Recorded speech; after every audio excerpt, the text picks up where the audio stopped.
Welcome to the Optional Boss Podcast. We're your hosts, Josh and Tyler, and this is episode 50. Finally, we're going to dive into something that we've been, teasing more so recently, but we've talked about almost every single episode. If you go through the backlog of, well, maybe not the first 10, because you know our feelings on that already.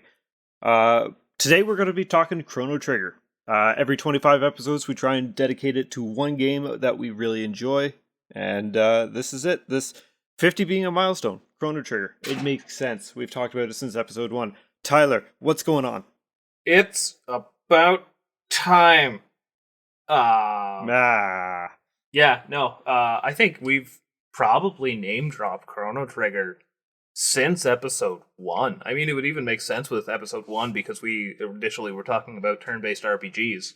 And what have we got today but one of the highest regarded, some say best game of all time, or at least greatest RPG of all time. And God, it's just hard not to love this game. But I will save that for later. There is a little bit of an inside joke with us name dropping Chrono Trigger that I'll give everyone a little bit of an insight to. I got a buddy, and when we first started the podcast and our first 2 episodes came out, he said to me, "Why do you keep telling me to play Chrono Trigger?" And he hasn't. And he's like, "If you just keep saying it, I'm not going to play it." Sure enough, a couple weeks ago, he sent me a picture of, actually, I think it might have been just a week ago. He sent me a picture of him launching up Chrono Trigger. And I said, the whole reason that we keep saying it started off with just kind of a dig at him for saying, why do you keep saying play Chrono Trigger?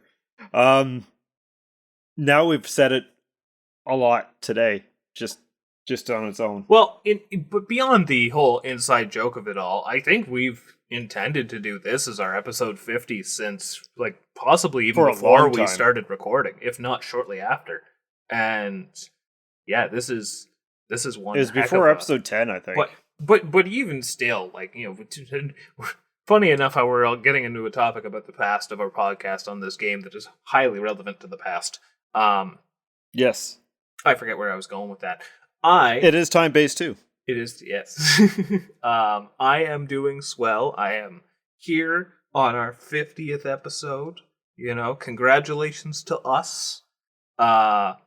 And congratulations to the listeners for bearing with us. Yes, old and new. We appreciate you all. And absolutely. Yeah, we want to share something with you that's pretty special. But before that, what have I been up to since the last time? The standard rambly bit. Yes, we can't not have the ramble. So I believe last time we spoke, I had just started up Dead Rising Deluxe Remaster. Or I think so, yeah. As I so poignantly coined it, it was good. It was good. It is good. A solid remaster. I don't think it does anything too dramatic as far as making it different. It might have at the same time, it doesn't have to, right? So, but it looked nice and it felt good. And if I'm gonna play an old game and you're gonna change it somehow, that's a pretty positive way to come out of it. I had fun still. So that's all right. Beyond that, though, I have been playing a lot, and I mean a lot, of Darius. For those who do not know, Darius is one of the classic side-scrolling shoot-'em-up franchises up there with, R-Type and the like. And I don't know what it is. Not a shoot-'em-up guy. But this series speaks to me.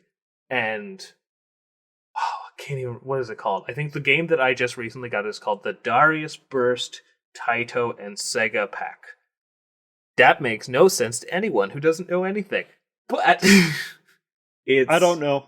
It is a game that I already have on one of my previous Darius collections, but somehow this version of it's better. I don't know how to explain it, but just a side-scrolling shooter with a lot of... I could go into semantics, but we're not here to talk about that. But I've been playing with that. Good fun, classic arcade shoot-'em-up style. And Still making my progress through Earthbound. Haven't gotten too much further in that, but I haven't abandoned it by any means. And are you? Last time we talked off air, you were saying that you're at the moles. Are you still at the moles? I beat the third one. Oh, good. Yeah, a couple times actually. I think I've beaten the third one 4 times now.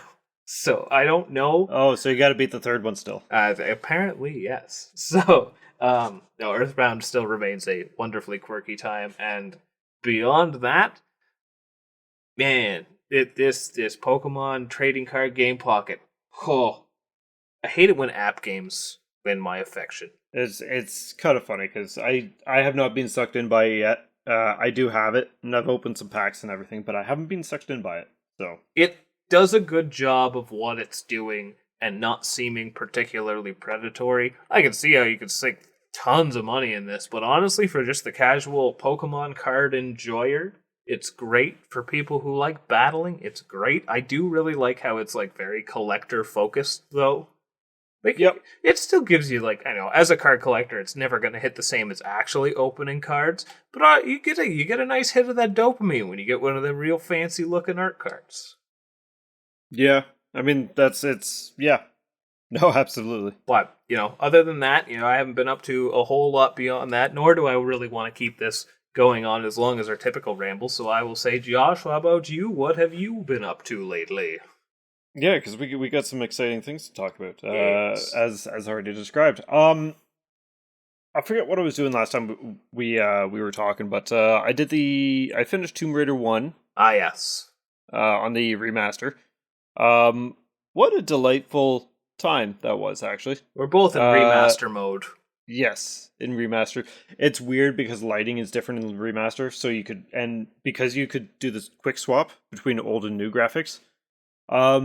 Admittedly, it was nice to do that in really dark zones, because you go to the old graphics and it's just bright. It's like, okay. Ooh, where like you have different mild distinctions of gray to determine where you need to go. Yeah. Oh. So, again, that game turns into a horror game quick. Because when you think about Tomb Raider, you don't think of, like, flesh walls that move. No, I think of, like, tigers and centaurs wolves. that are just, like, no skin and just muscle and bone. Yeah, it's weird how...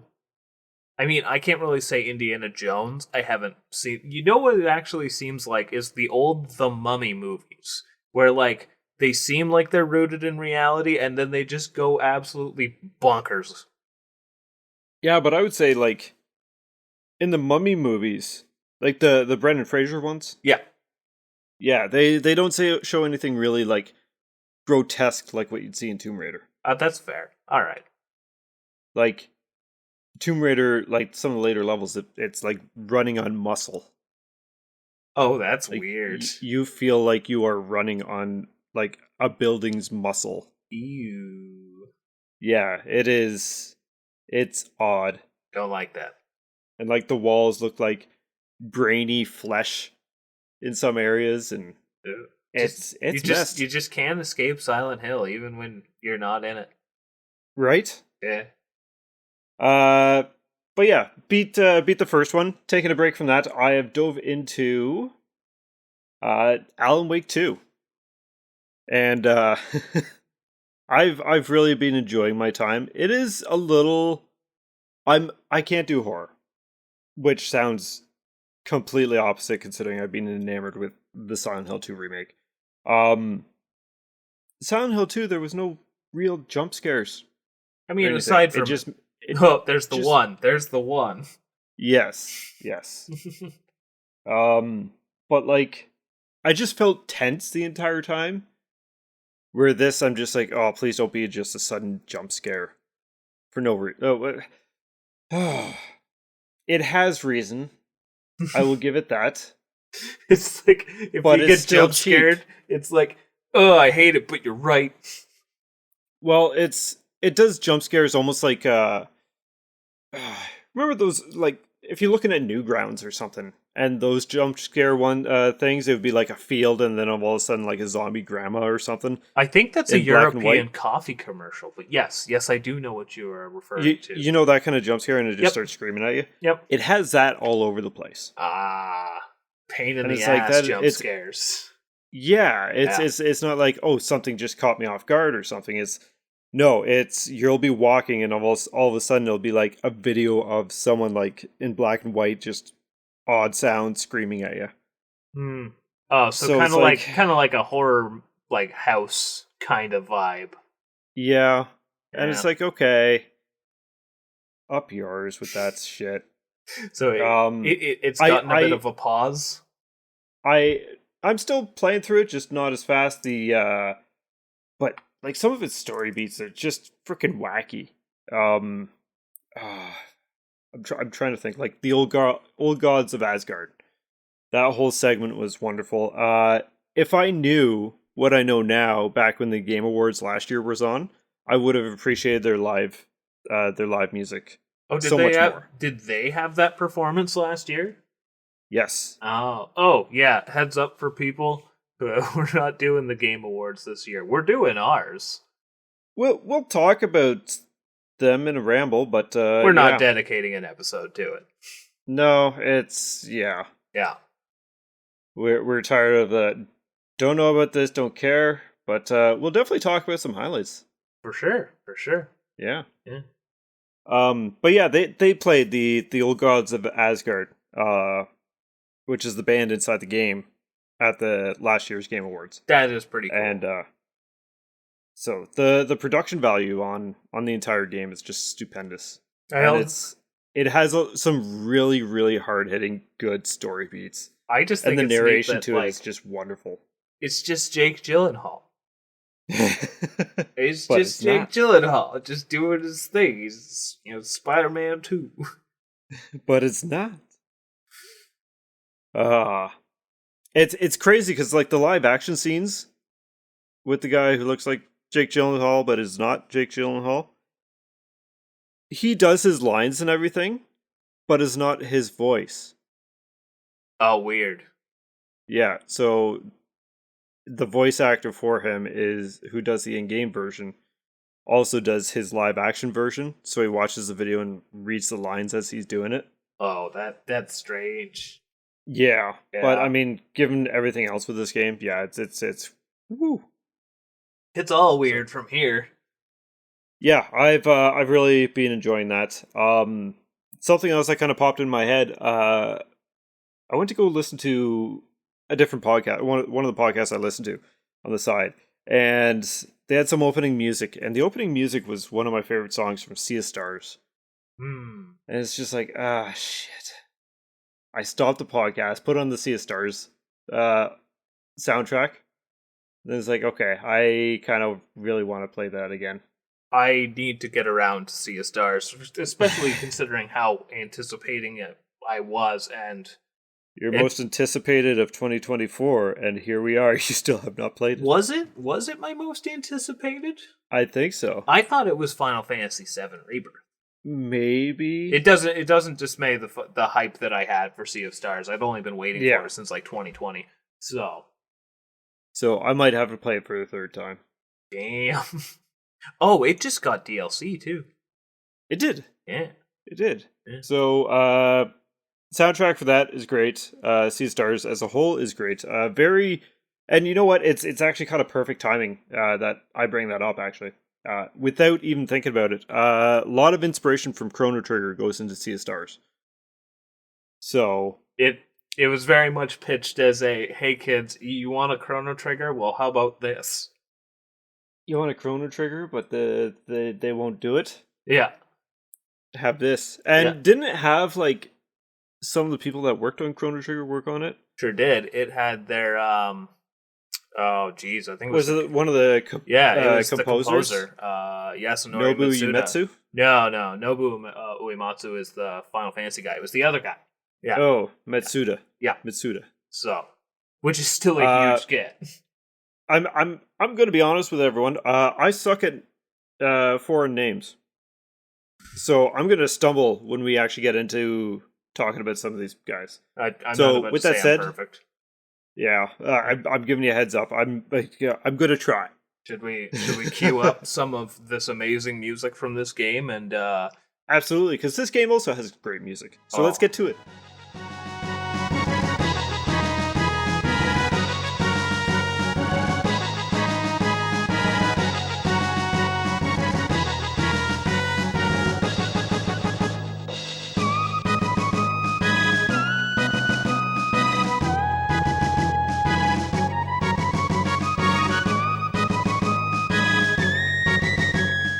So Chrono Trigger, another thing that I've been playing recently was actually Chrono Trigger before we hopped on. So I kind of left that for the actual episode.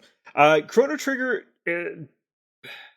would you define it as a JRPG? Is that even a term that we use nowadays? Oh yeah, it is. It is through and through. Yeah. And I think one of the main reasons for that is because it would be one of the pioneers of the genre, at least making its footnote over on this side of the world. Like, there's a reason this game is as highly regarded as it is. It's also basically an anime. Yeah. Yeah. I mean, given who worked on it too, right? Well, so. that would be a big part of it, yes.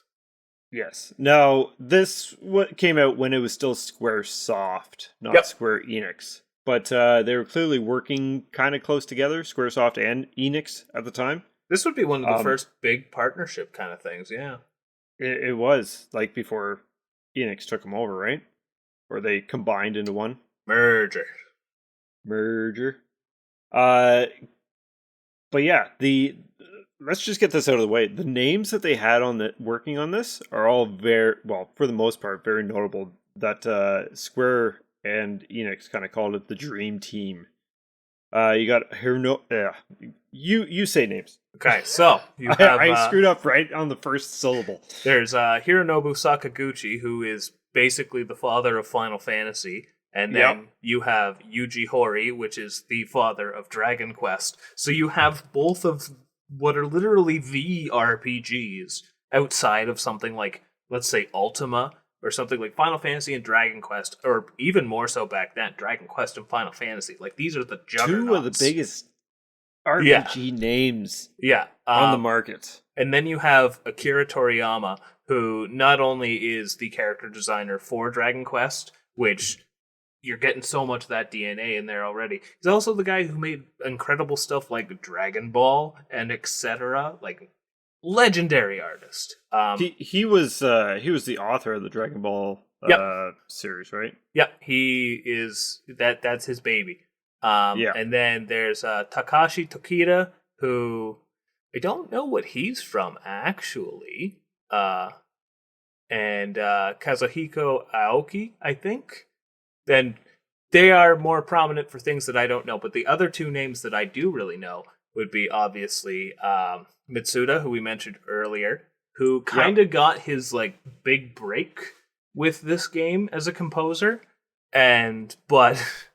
So in a small story about him, I guess he was overworking himself and stressing himself to the point of like having stomach ulcers and such when working on this game. Because like you gotta think, like, game crunch is bad enough now, but back in the day, like, oh my god, these guys would live in their offices and starve themselves to get these games out. And I think there was a bit, like, there's obviously deadlines and not as much work-life balance. Well, and not as you only get, that, like, today, but at the same time, some of these guys were very passionate about what they were doing too, right? So well, and then since he was having such a hard time, to help him out, they brought on Nobuo Uematsu, who is the Final Fantasy composer, and like, he has made some of my favorite pieces of music ever. So, like, this game had already an all-star lineup. It would be like if they wanted to make an ultimate fighting game, and they got the guy who made Smash Bros, whose name eludes me right now, and like the Street Fighter guy. Yeah! So, it's just the greatest minds in these genres coming together to create this incredible product. And that's how Chrono Trigger happened. Kinda. There's more to it than that, but like, it was originally pitched as Final Fantasy VII, I believe, and it got denied. So they just kind of made it into its own thing. Which I wouldn't be surprised if that actually speaks to just the passion they had behind this. Yeah. They were like, we want to make this. And they're like, well, we won't let you do that. And they're like, well, we'll do it anyway, but different. So, as a bit of a side note, Takashi Takeda, yeah, he worked on, he was the lead designer for Final Fantasy IV. And he was also the director for Live a Live, which we've talked about before. Not in great that's depth, a good but, game. And also Parasite Eve, which I've always adored. Just the first one. Parasite Eve is, these are still some knock it out of the park games. Even though Or Live a Live wouldn't come to this side of the world until recently. Get it, you cowards. But... And Parasite Eve, I don't think did good enough back in the day. I mean, it did get a number 2, and then whatever third birthday was. There was something else, yeah. Yeah. Yeah, so, I mean, for the people who aren't much for the stars in the industry talk, just kind of comes down to the fact that some real smart people made this game happen. And I mean, I'm not going to say celebrity status or anything, but their work speaks for itself. Yep. And they've clearly done good. Yep. There's a reason they were called the Dream Team. So yes. And if I'm not mistaken, so I've had a history with this game since, I don't know, I was at least 10, I'd say. I've known this game for a long time, and I have played it so many times, and there's never too many times. Now, I haven't played it enough to get all of the endings. We'll get there, folks. But at the same time, I've gone through it, and it's so good every time. It is a fantastic time. Like, I really enjoyed my time. I did play it when I was on vacation a few weeks back in September. I didn't continue on with it just because I was back home now, and I have stuff that I was on the go that I didn't want to kind of forget. Where Chrono Trigger, I know the stuff. I don't feel bad putting it down because I know I'll pick it up again. And I'm going to say before we really dive into this game, well, if I'm not mistaken, you didn't play it until I told you to play it. Yeah, no, like I knew of it, but I didn't know what it was. Yeah. So I think my first experience playing it was probably in 2018, 2019. So pretty recently compared to most people like myself who would have a great deal of nostalgia for it. Yes, and the fact that I fell in love with it as much as I have kind of speaks volumes, having no nostalgic ties to it. And I even remember you kind of saying how, I've heard it's great, but I'm only really big into Earthbound. Other than that, turn-based RPGs aren't really my thing. And then then, so truth be told, Earthbound I never got into till around the same time, right? I suppose so. I guess Super Mario RPG was really mostly your flavor when it came to stuff like that. Yeah, at that point in my life, anyways. Yeah. Now, beyond that, though, a friend of mine, actually, I haven't brought him up on the channel in quite a while, but my canonical buddy who comes and chills sometimes, I recommended it to him because he was kind of getting into the world of SNES games, and he just kind of wanted to see what good there was. Yep. And he always struggles with turn-based RPGs. It's not that he dislikes them, but he gets over it pretty quick. And I understand that for a lot of people. A lot of turn-based RPGs, especially with random encounters, get a little old. He played through Chrono Trigger in its entirety, and it absolutely spoiled him to the point where he was asking me for further recommendations. I said, well, if you like that, you should try out Final Fantasy VI, because it is probably the best one on the Super Nintendo, if not in general. And even though it is, in my opinion anyway, he was like, yeah, I'm not after Chrono Trigger. And honestly, that's fair. And I'll even admit, I like Final Fantasy VI more than Chrono Trigger, but I'm not going to say that Chrono Trigger isn't the better game in so many regards. So, I really enjoyed Final Fantasy VI. But Chrono Trigger, I enjoy more. Just it's easier to play for me. Well, that's just it. It does a lot of its own things so well, which we'll get into here in a minute, folks. But And I guess for anyone listening right now, we are going to try and stay fairly spoiler free till the second half of the episode. Then when we actually start diving into the story. I think we planned it out so like after the first little segment up till you find out like, oh, this bad thing's gonna happen. We'll say. Once we kind of get the prologue of the plot, yes, up and running. Actually, you know what? Because I have it here with me, I have my copy, my DS copy here. I'm not fortunate enough to have a SNES copy. However, just gonna take a moment to give you all this excerpt from the back of the box. You know, before we get into the game, you got to read the back of the box. Okay, is the back of the box good? I'm gonna be honest. I haven't looked at this in a long time. But it starts off with saying, the RPG of the ages returns, which is accurate. When a newly developed teleportation device malfunctions, young Chrono must journey through time to rescue a mysterious girl from the intricate web of the past and present perils. And then it talks about how the DS makes it better. So, to give you all the time travel. Yes, and you know what? Like, there's lots of time travel in games. This does a pretty decent job of it, though. I think this does, especially for its era, it is phenomenal. Yeah, it doesn't overcomplicate time travel, which is such a hard thing to do. It really is. So, like, the character that you play is called Chrono. The game is called Chrono Trigger.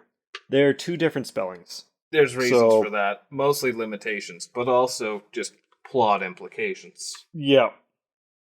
So, rip that Band-Aid off pretty fast. Now, so I'm just gonna set the stage here. You boot up the game, and the first thing it starts is with that fucking pendulum swing, and something about it, just this slow tick-tock that it makes, just gives you goosebumps.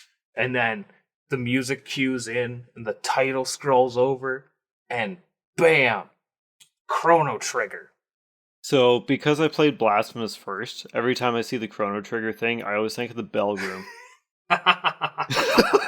Honestly, you're not alone in that. That is... I love Chrono Trigger. Boom! Oh, that pendulum swing. That's a nice way to tie it back to our episode 25 as well. Yes, yes. And, before you start the game, you get... You can have your load up demo, which is a nice montage of... And honestly, so, like, I like watching idle game montages before I boot up a game. This one does such a good job of just giving you little pieces of the crazy adventure you're going to go on. Like, pans over to the different time periods, so you get to see the different kinds of, like, terrains you're going to get. Wildly different enemies from different time periods. Shows you flying across the sky. Like, wow. It's the best way to do spoilers. Yes. It's just little hints. Plus the music that backs it up. The actual Chrono Trigger theme itself. Oh my god. Yeah. As we've said, the music is pretty on point. We haven't even pressed start yet. Like, this is the thrill ho moment right here. So, press start. This is what you're listening to when you're reading the instruction manual that came with it. Oh, unlike games today. Oh, now, the game. I'll let you set the stage for the intro. How the game opens up here. For the intro, yeah, it's kind of like a overhead view of the world in 1000 AD. Yes, I believe. And there's this one area is called the Lena Square, I believe, and there's little balloons floating up, and there are a little bit of fireworks and whatnot. There's clearly something going on. It's a festive, and then it kind of pans down towards where your house is, and you kind of it goes into the house, zooms in, then shows your real world character. So I guess one thing I will say is when you're on the map, you are like. It's back in the NES at Super Nintendo days where it's like world map, you're tiny little guy, normal map or playable map, you're like your full sprite character. So it kind of goes into that full sprite character of your bedroom, and your mom comes up saying, "Hey, you're going to be late for the fair. You're supposed to be meeting your friend Luca at the fair for her demonstration, where she made this contraption with her father." And so she comes in, opens your curtains. It's hilarious because you can close those curtains. And but yeah, you head out, and it's like, okay, I better go do that. If you talk to your mom, you can get some allowance to go spend at this fair. So you leave the house, you go to this fair, and yeah, it's straight on just a fair. There's like a little strength machine, there's gambling and races, and there's balloons everywhere, and a little weird like little head thing off to the right side, become relevant later. So you just kind of go exploring.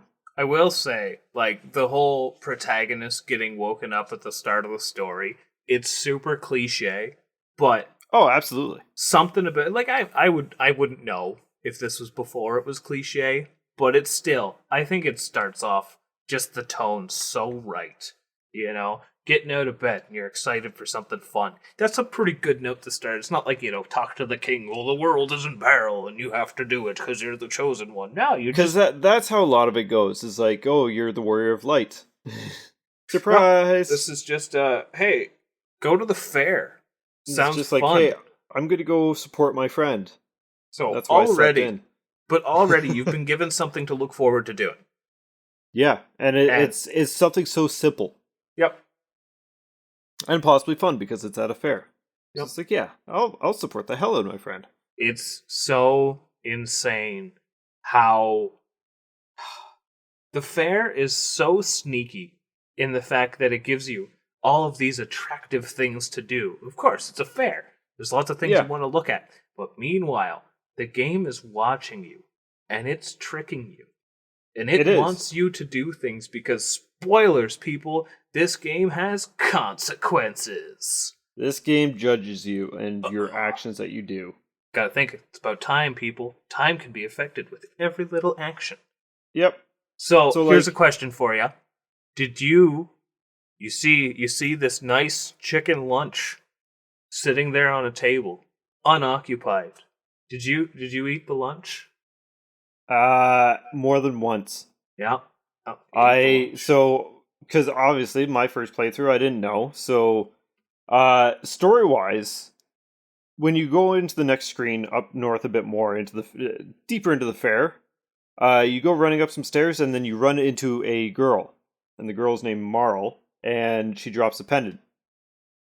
And it's like, okay, well the pendant's there. You could pick that up, or you could go talk to her and return it and all that kind of stuff. But yeah, there's these different things around the fair that you can do. And one of them is like Luca built this battle robot. What is it, Gatto or something? What's his name? His name is Gatto. He gives you silver points. I can't remember his little song, but yeah. No, I don't either. But yeah, silver points. You can earn silver points by doing different things at the fair. And then you can like buy equipment and stuff with it. So it's like, hell yeah, I'll do that.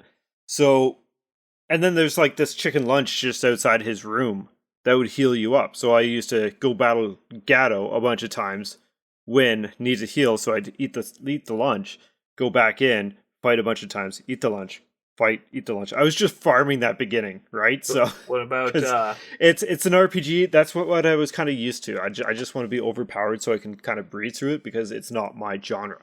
What about there's little did I know the pacing in this game is fantastic. You do not need to farm or any of that kind of shit. It's just good.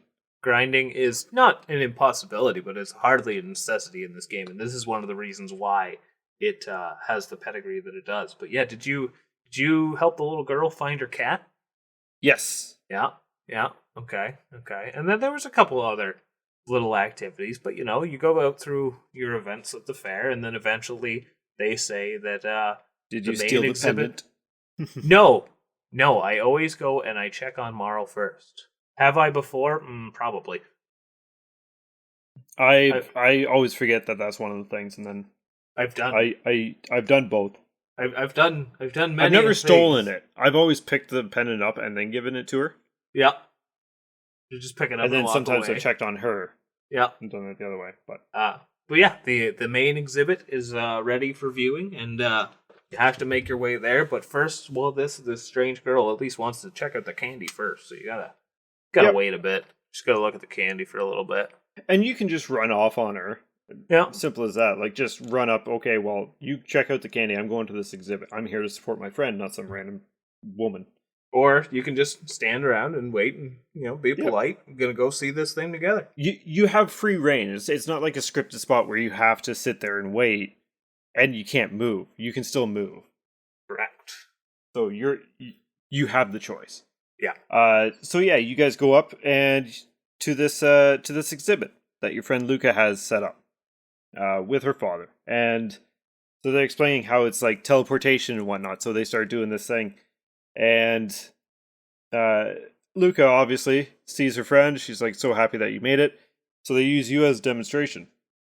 So you stand in the little left pod, little platform thing, and then there's one off to the right, all on the same screen. And then they're like, okay, let's start up the machine. They start up the machine, start doing their little weird dance to get the machine to move, and then you get teleported to the other pad. And it's like, oh, yeah, teleporters are cool. That's teleporters, all right. Holy shit, Luca, you did it.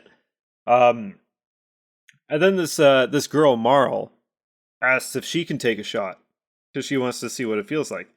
And she steps on the platform, and the pendant that fell off that you returned to her interacts with the machine and its teleportedness, and it opens up a time rift or a time gate in between the two machines, and she gets sucked into it without the pendant anymore. So she's lost her pendant twice.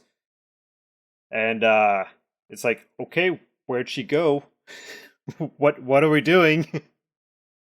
So Chrono, before, as everyone's panicking, he goes, picks up the pendant, and says, turn on the machine. Well, it doesn't say turn on the machine, but he says, nothing. Let's get going.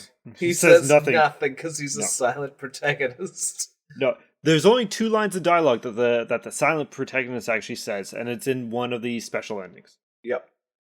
So, but yeah, it's essentially signaling to Luca, hey, start the machine up. I'm going after her. And so yeah, you get this really trippy freaking screen for the Super Nintendo. And then you end up in the past.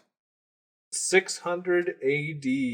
Yes. Or nowhere if you're playing a pirated copy of the game.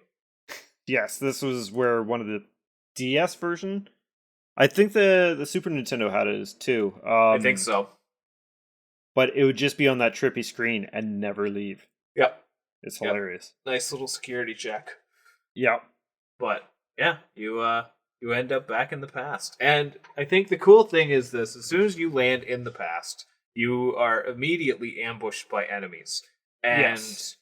You were able to fight Gatto at the fair, but this is now you are officially in the game. You have started, and already it is showing some of its strong points that this isn't a game with random encounters. There are enemies around as you go around the world. It can seem like random encounters, but it's not.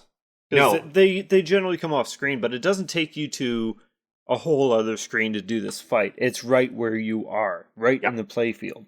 Yep. And it's all essentially scripted, and not scripted in a bad way. Actually scripted in a very appreciated way, because like we were saying earlier, the pacing of this game is incredible. That yes, you will have battles, but you won't feel like you're never getting from A to B, because the battles are also part of the progression. So if you're looking at a game like Earthbound, it would be like having those enemies, like they're randomly placed, and if you go off screen and come back, they're going to be there.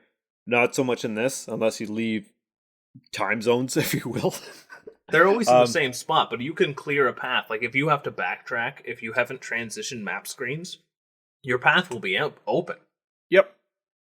So it's not like things reappear randomly and whatnot. It's, there's going to be a fight here, and you know that you can easily take it. Yep. So now you're stuck in the past, and you're kind of wandering around. You hear that the queen was missing, but she's been found, and all this kind of stuff. And if you go to the king's castle, or the castle of the area, what did they call that town? Do you remember? Oh, Guardia. Guardia? Yes. Okay. So when you go back to when you go to the Guardia Castle, the guards are all apprehensive and whatnot. They're like, "Oh, who are you?" and whatnot. You shouldn't be here. And then the queen comes down and is like, "Hey, they're my friends." And it's like, okay, sure, I'm friends with the queen. And you end up going to her room, and she kind of like looks at you and says, "It's me, stupid," and it's Marl, the one that disappeared. They think that she was the queen, which kind of gives a little insight as to what's happening. As shortly after that, she vanishes into thin air after screaming. And then Luca makes it to that time period and finds you and starts explaining what happened. She really exposits how time travel works here. And the best part about it is, it's so surprisingly digestible. And basically, okay, so I'm going to explain it to people how they explain it in the game. So you're talking to Luke. Okay, we'll set the stage. In the past, the queen went missing. The royal family found the descendant of the queen and thought this must be the queen, so therefore, for them, life goes on as normal. Because they look very similar. Yes. Now, because of this, the real queen was never found, so therefore she couldn't actually continue to carry on the lineage, and therefore her, I don't know, like 400 years in the future granddaughter couldn't exist, so she just poofs out of time and space. She couldn't have a kid, therefore that kid couldn't have a kid, therefore that kid couldn't have a kid. When they're grown up. So in order to basically stop the Back to the Future photo paradox, you have to go and save the real queen. Pretty straightforward, you know. Because they found Marl thinking that it's Queen Lena. So everyone stops looking for the queen. Because they think they found her. Yep. Why would they continue looking? Yep. So it's you know what, I think that's actually a pretty digestible time paradox to kind of set the stage for it. And admittedly, they don't really bring up that situation much. There are a few different ramifications of time. Like, time travel does have its effect, but never that much in your face. A lot of it comes into more effect later on, I think. Yeah. Because that's when you start getting, like, side quest things that you can do. Yep. And it's not like you got a quest log of things to do like you do modern days. It's very much in that you'll probably find someone that gives you hints as to things that you could go do. Well, in the late game, there is some very explicit direction without it being required, and but it's not like a quest log or something, though. Yeah, but I'd say, you know, again, for being a time travel story, we haven't overcomplicated things, and at no point do we ever really. So let's go save the real queen, stop the time paradox, and you go to the church and a bunch of Nagaettes, snake ladies, who are posing as nuns. So it's like, oh, everyone's. It's like, oh, we're here to worship God or whatever, right? So it's just a quiet church with with 4 nuns, and you just kind of walk around, and it's like, okay, well, nothing out of the ordinary here, right? Just a bunch of nuns in a church. That makes sense. And then you find an earring on the ground, or a bracelet or something that belonged to Lena. It's like, hey, wait a minute. And then they all transform into the enemies and start attacking. And then once you disperse them, and this is the first time that you've had 2 characters to do combat with. Yep. So you disperse them, and then another one comes in and is like going to murder both of you. And then that's when a 3rd character comes in, Frog. Oh, arguably my favorite character in the game. I was going to say, probably my favorite character next to one later on. An old-timey medieval knight, very chivalrous, and also a frog. He is also a frog. He is also a frog. And his theme is great. His theme is fantastic, but he's just this very regal, very noble, very chivalrous type of guy. He's also stacked. Like, you get him and he outshines everyone else who is currently in the party. It is wild. Oh, absolutely. He's very strong. Yep. And, I mean, you know, to avoid describing every room, you get to the end of the dungeon that is this church, and you find there is someone who has been posing as the chancellor for the castle. Before we go there is some really neat dungeon design things that they do in this game. Yes. Such as like you'll be going down some stairs, and then an enemy will come off screen and like pull a lever, and it'll turn into a slide, so you can't get back up, and you'll just slide down into an ambush. Yep. Just things like that. It's very much an introductory to, hey, this isn't just wander around and kill things. This is very much going to turn into a labyrinth of some sort. There's also something that I enjoy in this small dungeon that they have. Actually, most of the dungeons in this game are nice and bite-sized. There's one room that you can go to, and it's the break room for all of the enemies. And yes. Yeah, you can go up and you can talk to them each individually, and they're like, oh, is it like, my post is over? All right, well, you can take off your human costume now if you're ready to take a break. And, they all think you're enemies. Yeah, the game is full of, like, charming little interactions like that. There'll be times where, like, you're approaching enemies in the overworld, and they'll be doing something like, they'll be playing, like, kickball or something like that, and then they see that you're there, and they, like, drop everything and get ready to fight. Yeah. It's quirky, and I want to say a lot of that quirk comes from the more Dragon Quest side of its development. There was a lot more but it fits in so well. It doesn't feel jarring, which is really nice. Yeah. Yeah. It's just like these are the peons of the army, right? So they're just going to do what they can. When we get a little later into this thing, like, these monsters are more than monsters in some cases, which I quite enjoy. Yeah. Yeah. So yeah, eventually, once at the end, you find the real. Actually, you get tricked in one of the rooms. It's like, oh, you found the princess and the chancellor, and it turns out that they're just enemies. And they're like, oh, you just couldn't leave it alone, eh? And then they transform. Yeah, it's like, oh, it's okay. I've been saved. Yeah. Yeah. No, eventually. Eventually you'll get to the boss room, if you will, where Lena actually is being held captive. And that's when you get Makra. I think the enemy name is? Yakra. Yakra. Looks like a spiny slug with devil horns. Looks like a bitch. Yep. And he is... Okay, so something we haven't really gone into about the battle system. This isn't your standard turn-based affair where it's just attack, wait, spells, whatever. It's a battlefield that really takes into account your placement, your enemy placement, and what you're going to do. So yeah, you could just go up and do a regular slash, or you could do something like, let's say with Luca, she has the flamethrower. She fires it in a line, and if there is a perfect line of enemies in the way, you can hit them all. So there's a little bit more that needs to be taken into account than just what does damage. Now, with that said, you yourself can't move around, but the enemies will. Yep, and they can also bounce you around the room and mess up your placement and things like that. The enemies are usually kind of meandering back and forth while they're kind of waiting to take their turn, as it were. Yep. It works on like an ATB system. Yep. So. And this is also where, I mean, I think you can do it before it, but this fight really shows off probably one of the simplest and coolest things about Chrono Trigger's battle system. I mean, you don't have to for this fight, but it is definitely required. Oh, dual techs and eventually triple techs. I don't know why it's so simple, but it is one of the coolest mechanics ever.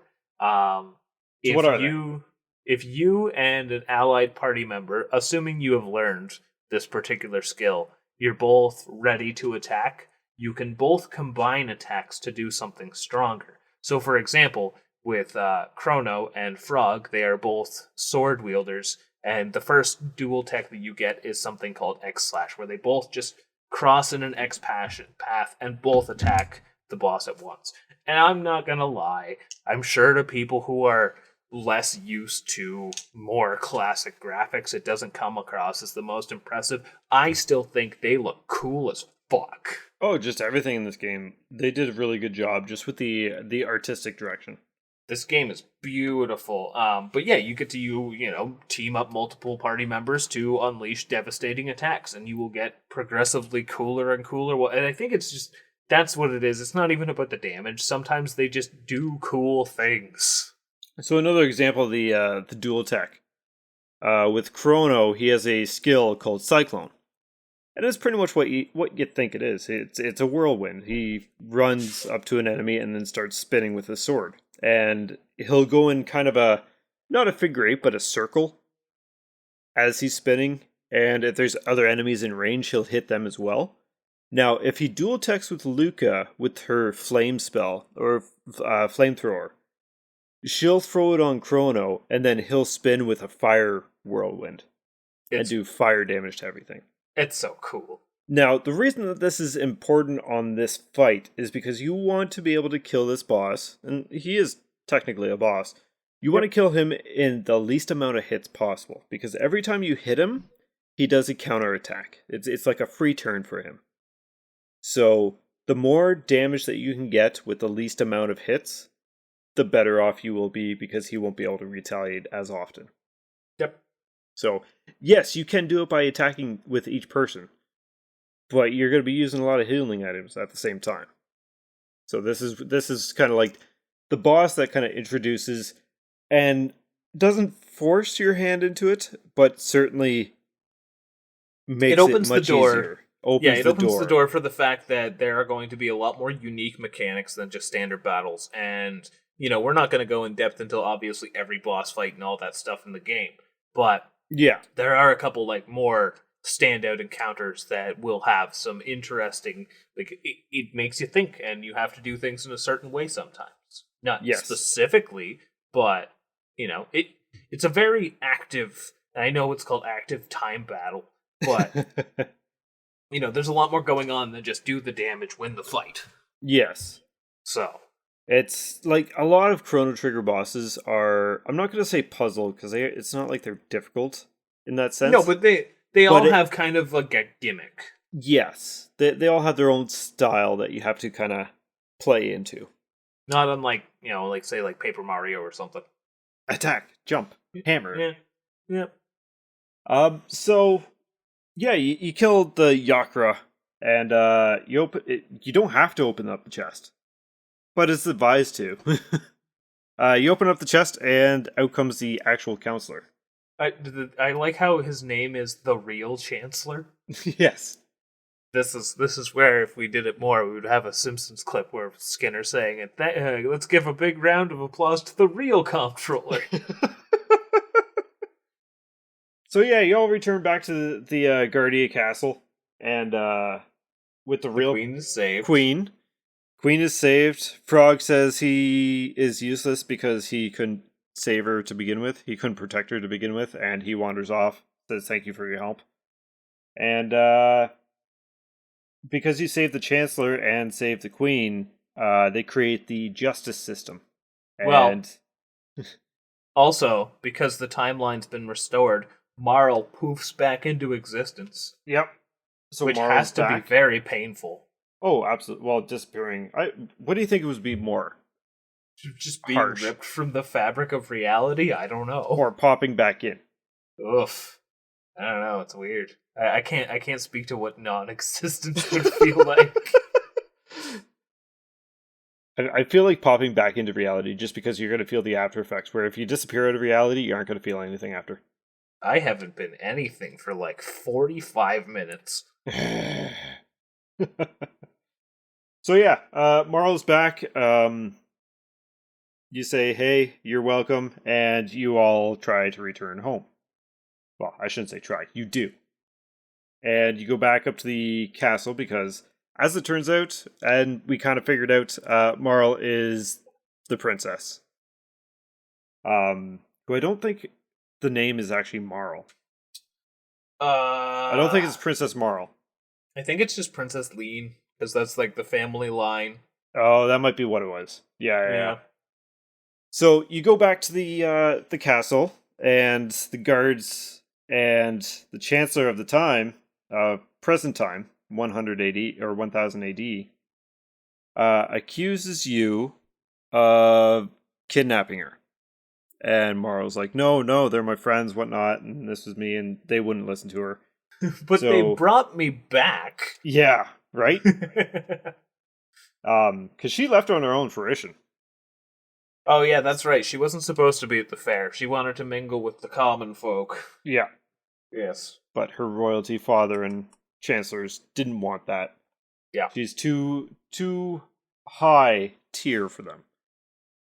So yeah, anyways, you get called into court.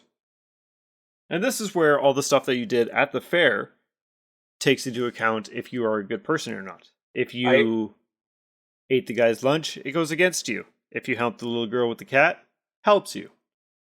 I have to point out that this is one of the game's, like, most beautiful, picturesque moments. Because the background of this courtroom is this massive, beautiful stained glass. The perspective on it makes it all look massive as it pans down to you and the jury and, like, that big stand for the judge. Like, it's a beautiful, I mean, that stained glass is just... I mean, it's there. It comes up later. But it's just great. Work of art. It is. But, you know, honestly, whenever the jury in your favor or against your favor, yeah, they're throwing the book at you. You're going to jail. Now, that said, with the amount of people that you helped or didn't help, you can actually get a shorter or longer sentence. And also, when you end up in your jail cell, if you did please enough people, you might get a little gift. I can't remember what it is. It's like a high potion or something like that. But yeah.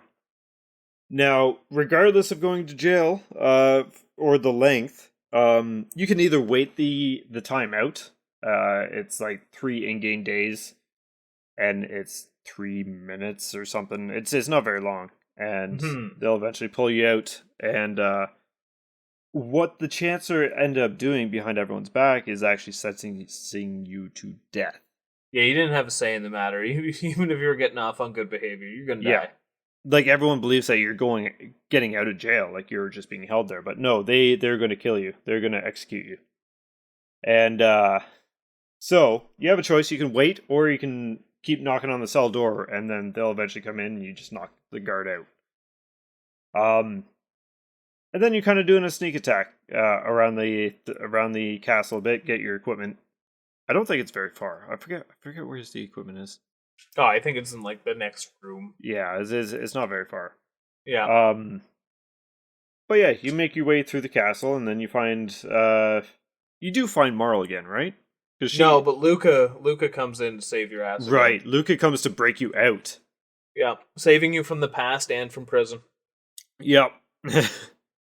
And then it's weird because it does this neat thing with its graphics, and it turns into side scrolling as you're running across one of the sky bridges. Yep. I'm going to call it sky bridge. It's just a bridge from one tower to another. Yep. But it's side scrolling and just kind of silhouettes, and you kind of fade in, and then you're fighting this dragon tank, which you were kind of given a heads up about. Oh, the dragon tank is so cool. Yes. It's like 3 separate parts, and this is another part, like one of those things that the game does where it's just like, you know, things are going to be a little unique. So you have the body of the tank, the head that looks like a dragon's head, and then the wheels. And yes. They'll all do separate things. I think the head heals the body, and the wheels can store up energy, and it will hit you like with a big ramming attack unless you interrupt it. Yeah. Or hit it with lightning. Yes. Oh yeah, that's right, people. Chrono can use magic. We forgot to mention that Chrono can use magic. Yeah, there's a bit more to magic, which we'll get into later on. Because actually to get the magic abilities properly, because you don't start with magic. If I'm not mistaken. Oh, that's right, you can't use magic this early. No. Oh, but I think fire messes it up. Yes, which is from the flamethrower that Luca has. Yeah. So that's right. You deal with the tank.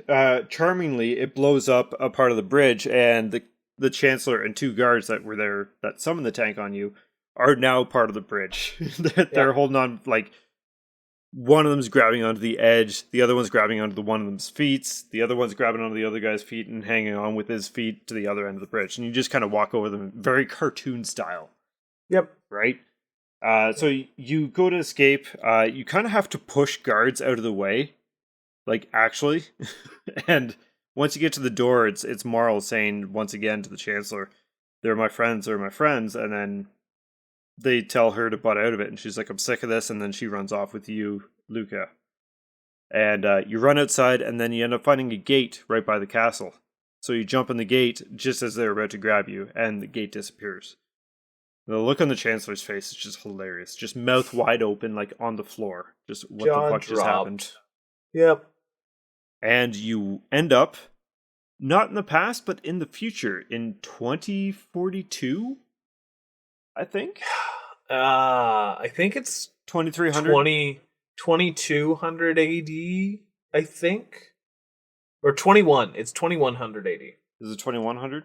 Yes. It's the future. It is the... No, it is 2300 AD. Is it 2300? Okay. In the future. Yeah. Like, it's over 1,000 years in the future. Yep. So, and everything is just desolate. Just everything just looks tragic. There's no sun in the sky. You're on the overworld map. Everything is just dust. And it's like, oh, the world didn't make it. Nope. It's a big barren wasteland. There's like what you would imagine like future cyber domes to look like. Like, it's very Jetsons in its design. But very desolate, like Mad Max. Yeah, it's Jetsons if everyone died. Yes. So it's like, okay, something happened. And you kind of make you start finding survivors, and they're all like starving. They're being kept alive by these little machines that they were able to build that heals them up. And it makes them feel rested and everything. But they are still starving to death. It's actually one of my like favorite little moments from this game. Is you get in, I can't even remember what it's called. It's called like an Energizer or something like that. Yeah. And you get in, and this machine fully heals you, which is always a sign of relief. And for no reason, because this isn't actually a gameplay mechanic, but once you get out of it, you're fully health, and then it just says, but you're still hungry. And for some reason, something that like really resonated with me, because like hunger's not a mechanic in this game, but it's making a point like this future's just that bleak. Making a point, because I was hungry. Yeah. Nadia. Princess Nadia. That's it. God. I would like to take this moment to reiterate that we are not professionals by any means. We just want to talk about good shit. Yep. So, yeah, you're in this desolate land. You end up coming across a robot who you end up fixing. You do like a car chase scene. I'm really zipping through this area just because I don't want to give a whole lot away of what's actually going on here. Well, I think we're at the point where we can kind of expedite things and get the main points across. Yes. Right? And just kind of like, this whole journey started by trying to support your friend. Yep. So yeah, you get the robot, you get the power on to where you believe time gate is, or trying to locate a time gate with a computer, but you had to get the power on. And Luca being Luca and just being good with technology, she hits an extra button from back in 1999. 1999. And it was called The Day of Lavos. Oh. And it's a video, and it's just kind of showing this thing emerging from the Earth's crust, and it makes this like horrific scream. I love the sound that Lavos makes. It's this horrific, high-pitched, almost digitized squeal. And then this massive, like, porcupine-esque beetle entity just rises from the ground and then rains fire over the entire planet and essentially causes an apocalypse. It very much is an apocalypse. Oh, it's so cool. And it's just called The Day of Lavos. Oh. And since you guys have the ability to go back and forth through time, whether you know exactly how to do it or not, you kind of collectively decide, well, we can't let the world end like this. This is horrible. This is disastrous. What do we do? Right? So it is kind of now your goal on how to stop this porcupine type insect thing that emerged from the earth. This has become much more about just this like quirky trip through time. They have now discovered what will end the world, and they must stop and when the world will end. 1999, which is kind of neat because the game came out in 95, and I highly remember like all of the Y2K propaganda and stuff. Yeah. Oh, very years much so. Before that. Yeah, that would have been if Y2K wasn't just like computers crashing, but was the time eater that is Lavos. I mean, honestly, it's a pretty cool way to go. Sure. I don't know about that. Yeah. So yeah, that is about where we're going to stop the spoiler-free section. I don't know, that was pretty all straight up spoiler, but yes, that's your prologue. But there's so much more going on. This kind of gives you a purpose of what you're going into. Yeah. Yeah. Right? So about when did you feel that you were like in this game? Honestly, when I got to 2300 AD. Yeah. Because it's like, it was like, how do I get back home? That was where the intrigue really comes in. And that's kind of, it was at that point that I was like, okay, so is this actually going to just be like hopping around different time zones at random and seeing like what the world's become? And we're just dealing with things of that time zone. And then it got like, no, I end up at the... Yeah, so spoilers from here on out. Listen at your own. Funny enough, we're not going to shy. How you're saying like you were thinking like it was just going to be like a hop in this time, like almost like a like an episodic adventure. You go to this time period, you do this thing, and you move on. So funny enough about that, there is actually a prototype of that before this game. Huh. And you've played it. Have I? Yes, you have, because Live-A-Live's concept would eventually evolve into Chrono Trigger. Okay. Yeah, so Live-A-Live was actually like their first attempt with like the whole merging different times to come and save the world thing. Except in Live-A-Live it was much more segmented because you did every time period first, and then it all came together in the end, as where this is a much more cohesive journey through time. Yeah. So, yeah, that's the interesting little carryover from Live-A-Live. Yeah. Is how Chrono Trigger would come to be. Well, I think when you get to the end of time, because if you go into a time gate with more than 3 people at the same time, you end up at this place that's just like black background and it looks like an old Victorian road. I would best describe it to people if they've seen the episode of Futurama where they go so far ahead in time that they reset time. It is at that void. Yes.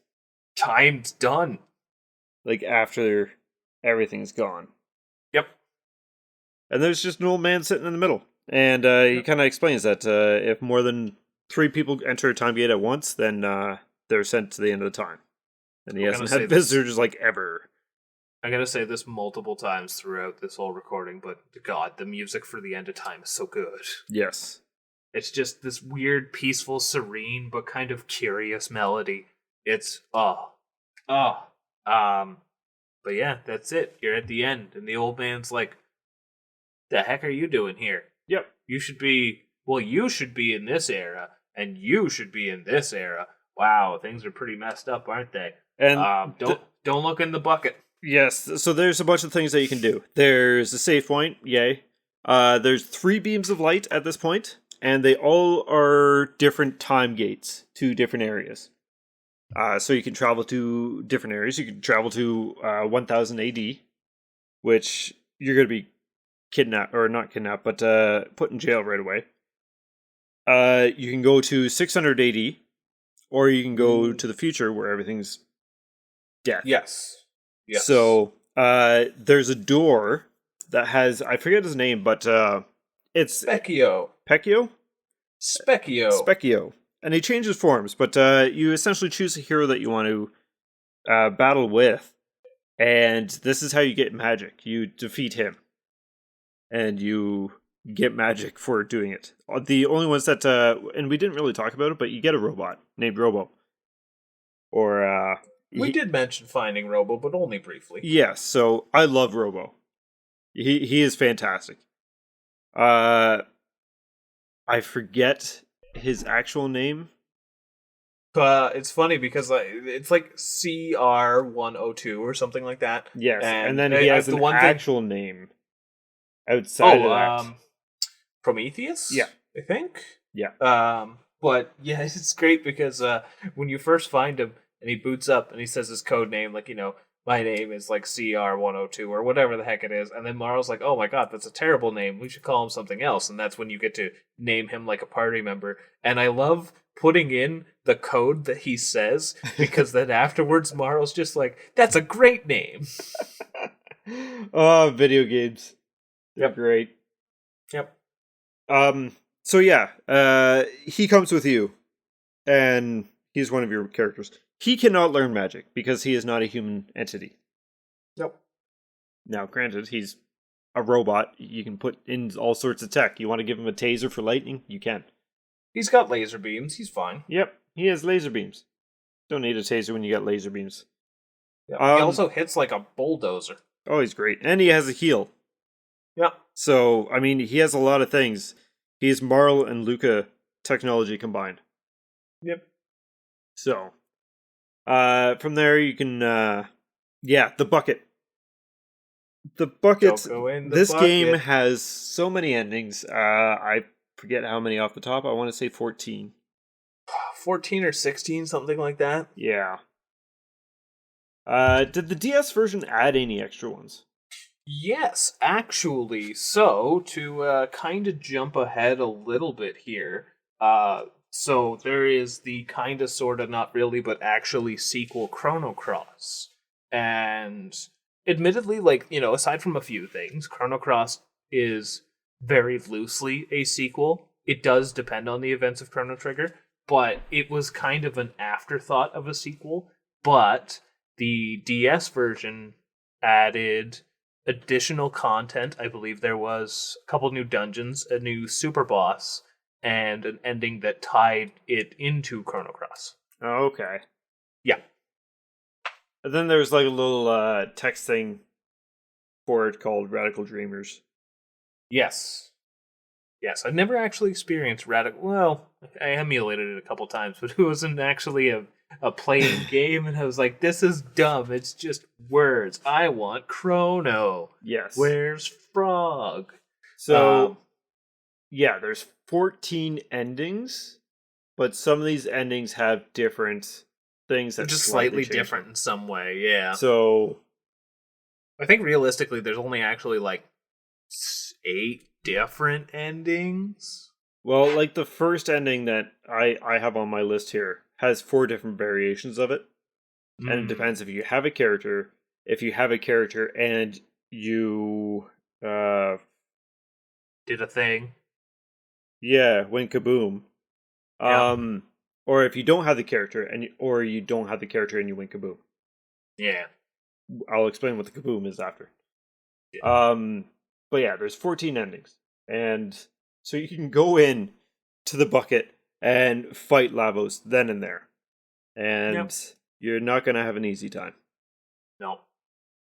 For a reminder for folks at home, Lavos is the giant world-ending entity that we are trying to stop. Yes. Very much so. But yeah, the fact that the game has the balls to be like, go ahead, fight the final boss if you want. He probably shouldn't, though. Very much like Breath of the Wild. Here, you're done the prologue, go fight Ganon if you want. Yep. Very much that mentality. Kick your ass. Yes. But from our little trip to the end of time, we get shot through time once again to, what is it, like 65,000 BC? Not 65 yet. 65 million? No? No. You go back to 600 AD, and you're in like the monster village. Does that happen already? No. Yep. I'm pretty sure you go to the prehistoric past first, do you not? Nope. Because I was just playing this before we got on. All right. And you're around, and this is when you learn about Magus, I think his name is. Oh, yeah. And like these monsters have a statue of Magus up, and they all seem to worship him, and they all hate humans. And it's like, I shouldn't be here. And this is when you first meet the blacksmith Melchior. And Yes. but yeah, Actually, you got to go not up. true. Sorry. You can first meet him at the fair. Yes. Yes. But this is your first time you actually meet him and realize that he is an important character. Yes, absolutely. Because he's just a merchant. I don't even think they call him Melchior at the fair. Yeah, they might just call him Merchant, actually. I think so. So yeah, you're learning about this Magus guy, and he wants to take down the humans. The whole idea is you're trying to get back to your timeline, but you can't go through the standard time gate because they're waiting for you there to put you back in jail. So you're trying to find a gate around, and you end up finding one in a tower, or not a tower, up a mountain inside a cave, where you got to fight another. I forget what his name is. Makra. He does a nice counterattack to you though. Oh, the big blue guy? Yeah. Oh, that's Hecarim. Hecarim, yes. Yeah. So what it is you first when you go through your teleporter to 1000 AD in the monster village, you actually just pop out of some random monster's cabinet. Yep, it's fantastic. You just end up in their kitchen, and they're just like, "What the heck are you doing here?" And like everyone is super racist to you because you are not a monster. You go into if you go into the shops, they're like, we're not going to sell stuff to you, and then they call basically the local authorities. You get into a fight, and if you win, they're like, okay, fine, we'll sell stuff to you, but it's to unreasonable prices. Oh, absolutely. But eventually, when you go speak with Melchior, who is not a monster and not trying to kill you, he lets you know if you go up in the mountain, you can find basically like an underwater trench that will take you to your continent in your timeline. So you go through the cave, you fight Hecarim, which is, he's basically a way to test your newfound magic skills. Yep, pretty much. So you beat him, you get to your original timeline. So this is the neat thing about the combat system as well, is if you're paying attention, it'll come up with this boss anyways. It'll say Hecarim's ready for a counterattack. Yep. And you can just sit there, not do anything. He's not going to attack you. And then it'll eventually say something along the lines of Hecarim takes a break from his counterattack. It's like he lowered his guard or something like that. So then you can attack. Where if you attack when he's in his counterattack stance, then he will hit you hard back. So he hits you with like a big water attack or something, doesn't he? Yeah. So yeah, you eventually end up back in your own timeline. And you go back through the gate in the fair to go back to 680. So you're kind of flip-flopping all over the place. And well, you go back to 600 AD to find more about this Magus character that they were worshipping in the monster village there. Now and you actually find out that he's currently at war with humans. The humans. Yeah. So this is where the whole thing that's where the whole fair was about, is the humans won against Magus. Yep. So in your time, this whole fair is about celebration and beating the monsters. Where now that you're 600 AD, it's all about fighting those monsters and making that a reality. So, but yeah, you eventually come against Magus's first in command, Ozzy. He's a quirky little commander. Yep. Won't say everything. You fight some bosses and whatnot, and you end up meeting Frog again. And Frog is very much a very sad, very lonely guy, because you end up finding about the hero of the legend, and the fact that the hero of the legend is actually dead. And Frog got to witness the death by Magus and Ozzy, and was able to live the encounter, but he was turned into a frog and tossed off a mountain. It's very much he was the apprentice to the great hero Cyrus. Yes. And while out in a confrontation with Magus, because Frog, or who we learn his name is actually Glenn, was too weak to do anything in the encounter, and then Cyrus was murdered in cold blood by Magus, and then just kind of an extra little fuck you, he turns Glenn into Frog. Yep. And basically almost in secret, he became like the knight that he was. Yes. And he held on to the to Cyrus's part of Cyrus's blade, which is part of the legendary Masamune. Masamuna? Masamoon. It's got many pronunciations. Few names. Yep. So you find this hero medal that some kid found, which was drifted off stream because Frog tossed in the ocean. He's like, I'm no hero. Again, being all sad and whatnot. You find the kid running away from monsters as you go to climb this cliff, as you're trying to find this Masamune. And anyways, you get the hero medal back, and you find out that you got to do a fight to get part of the blade of the Masamune, and then you find the hilt at Frog's. We are skipping a lot here. Well, I do want to point out though that the fight for the Masamune, you find it, sword in the stone style at the peak of this holy mountain. Yep. And it is actually, the sword itself is two separate entities known as Masa and Moon. They don't really come into play a whole lot, but they're basically the guardians of this magical sword. They do later on. They're like the first real big boss fight, because you fight them separately and then they combine into this larger monster who looks quite goofy if you ask me. Yep. But he is your first real challenge, and you can tell he's a real challenge because the previous one had your standard boss fight music, and now this has a much more grandiose, epic kind of battle music. Yes. So, but yeah, you go on to defeat him, and then it's basically you pass the trial. We may now allow you to take the Masamune, but alas, it's broken. They said the only other person who's made it this far was a young frog named Glenn. No, not Glenn. Cyrus. Oh, Cyrus. Yes. Yeah. So yeah, you get the blade, you find the hilt, and it can't be fixed. And Frog's just like, this means nothing. Yeah, you have the metal. Yeah, you have the blade. Whatever. And so this is when you do some time hopping. You got to find I think it's the Sunstone. Well, no.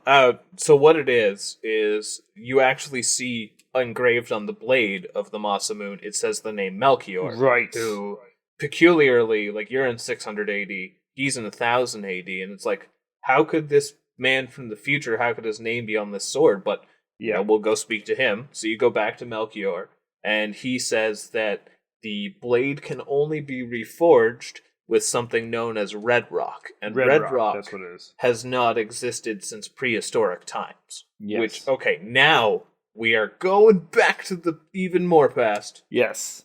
So we go to 65 million BC. I think it's 65 million BC. I believe so, yeah. So yeah, way back prehistoric times. And the gate that you come out of, there's no floor. So you just dropped in the middle of flopping down a mountain, and then you get ambushed by reptites. And then you get saved by Olive. Oh no. God. I just realized something. What? Is that, so the reptites are essentially like, dinosaur lizard people. They are like the advanced society of it, and now I'm just thinking, oh crap, we live in an age where people think lizard people are people. Which means one of the endings of Chrono Trigger could actually be canon. Oh no. Oh dear. But yeah, you end up getting saved from these reptites by a local cave woman, actually the tribe chief, which would be Ayla, and Ayla Strong. I was going to say Alma, and it's like, it's not Alma. I know it's not Alma. No. But yeah, Ayla's whole idea is just punch things till they stop moving. Yep. That is her idea of winning. And she does a pretty good job of it. She really does. She's very much just like a very feral beast kind of a character. I mean, she's your stereotypical cave person. Talk like this, eat meat, get strong. Yeah. And she takes quite a shine to Chrono, because Chrono also happens to be quite strong. Yes. So, yeah, you get invited back to the village, and they have this big celebration. And during the celebration, you're like, hey, do you have this redstone? or you hear rumors of her having a redstone, and you're like, hey, can we have that redstone? Oh, this rock? How about we have a soup eating contest? Yep. Because that's what they did. So they had the nice soup, and drunk off soup. Just like any good party should, you tumble over and fall asleep. And when you wake up, true to her word, she gives you the redstone. However, well, something else is now missing, and that's your time gate key. So you can't go through any of the time gates. Yep. And now you're stuck in the past. Yes, it was the guy who had a crush on Ayla. Was upset Kino. Kino, I think. Something like that, yeah. Yeah. All upset because she's given all the attention to these new guys and whatnot, and so he takes it and goes off to the Reptites. Made it seem like Reptites stole it. And then the Reptites actually steal it by ambushing Kino. So, yeah, gotta go. You gotta save Kino and with Ayla and actually get to experience using her. And she's great. She is your high damage, hit hard character. Yes. Semi-glass cannon. A little bit. She can't take a hit that well. So yeah, you get the key back, you got the redstone, you can return back to Melchior. Is there anything we should touch on with prehistoric time at this time? Not really, other than the fact that you fight the Reptite civilization. They're just they're at a war. So if and then there's the forest the dominant people who species they of just the past. Say, yes. Yeah. And then there's the forest people who they're like, they're all cowards. They don't want to fight. They just want to hide. Yep. So yeah, you go back to Melchior and he forges the Masamune and you bring it back to Frog in 600 AD. And say, hey, let's go kill Magus. And he's like, you actually can do this. All right, well, let's do it. And he uses the sword and parts open the fucking mountain. And so on to Magus. When I was a kid playing this game, I could not for the life of me find that cave, which is sad because it's not very hidden, but it's just nondescript area in the mountain, and I think I might have skipped some dialogue, so I wasn't exactly sure where to go. Yeah. But I didn't know what would happen, so I ended up grinding my characters up to like level 35 in the past. Yeah, and then once I finally did figure out how to get where I needed to go, I just steamrolled the rest of the game. Yeah. Which, admittedly, folks play games however you want, but you won't. You don't need to grind in this game. No. If I don't have to, chances are you won't have to. Off to murder Magus, which I also it's a detail that I always forget. But when you do go through that cave to get to Magus's castle, isn't there like a message scrawled on the wall in blood or something like that? I don't recall. So during this time, when you've been in the past, when you've been kind of helping Frog out and whatnot, this is when, or I believe it's Frog maybe actually explains this when you bring the Masamune and tells you the whole story of Glenn and Cyrus. Thank you. And then what Magus's part in this is, and the fact that Magus created Lavos. It's like, okay, so yeah, we got to stop Magus anyway. So come with us. You can get your revenge. We can stop Lavos from happening. We can save the future world. Which is yeah. So yeah, you end up at Magus's castle. It's weird because you're seeing like hallucinations and shit. You see your mother. You see there's someone else that you see there. Forget who. But you do see your mother. But is that not actually your mother? Yeah. But you got like skeletons off in the corner fighting each other and just coming back alive and just a whole lot of like dark spooky stuff. And then we're going to skip some story beats here, but you eventually get to Magus. And Magus's fight is pretty neat. They make him a big deal. Yes, like this is what you're leading up to. This is how we can stop Lavos. And yeah, he switches his defense constantly. after so many turns, and so he'll be immune against lightning for 3 turns, and then he might be weak against it. So you kind of always have to rotate and try and find out what he's weak and what he will absorb, what will heal, because some of them will heal him based on his defense setup.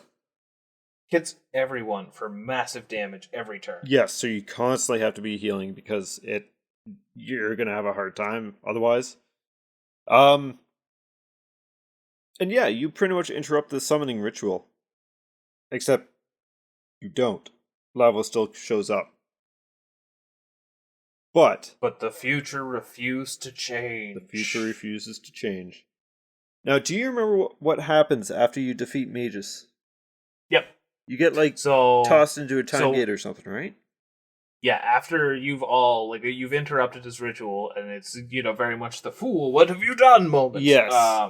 And then the entire party, as well as mages, they end up getting sucked into a time gate, and you end up in. This is where the game gets fucking real. You end up in 12,000 BC, and I don't think then. Yes, that is when you go to 12,000 BC. Okay. Yes, and you end up in this floating island civilization in the sky that has incredibly advanced tech and magical powers and everything. And the music is so good. But yeah, everyone has basically adapted to magic. They kind of live like we do with electricity of it. They're all a higher society. And not to be confused with the Earthbounds. Not the game, but that's what they call the people who live on the ground, not up in the sky with them. They're not privileged enough to live in the sky. No magic, no want. Very much discrimination. And in this advanced city in the sky, you essentially meet a couple different people. Yep. There is the woman named Shala, who is essentially the princess of the Sky Society. Yep. Her brother Janus. Her little brother Janus, who is just this strange little lad who comes up to you, and he's just like, one of you is gonna die. Yeah. You're just like, oh, thanks, kid. What a nice young boy. Yeah, what a nice young boy. And then you end up meeting the queen, and you find out that this entire society has basically been thriving off of, wait a minute, I don't think we are here yet. You might be right. I didn't think so. Huh. No, we get sent back to prehistoric past. Yes. Yes. Yes. We'll get back to 12,000 BC. Yeah, that's what I thought. Okay. Yeah. I was thrown off a little bit. Yeah, so we end up back in prehistoric past after defeating mages.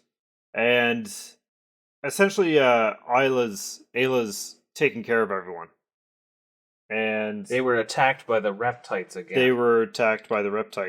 And they noticed that the forest up north, the forest people are on fire. She was calling them cowards, and now it's like, okay, we gotta save them. You get a pterodactyl you can fly around on, and eventually you end up save some people, do hero things. And then you end up the Tyranno lair, I think it's called. Yep. Do you remember what happens in the Tyranno lair? You confront the queen of the reptites once again. And then, yeah, you have a decent fight. Like, that fight is actually it looks really cool. I like the big black Tyranno fight.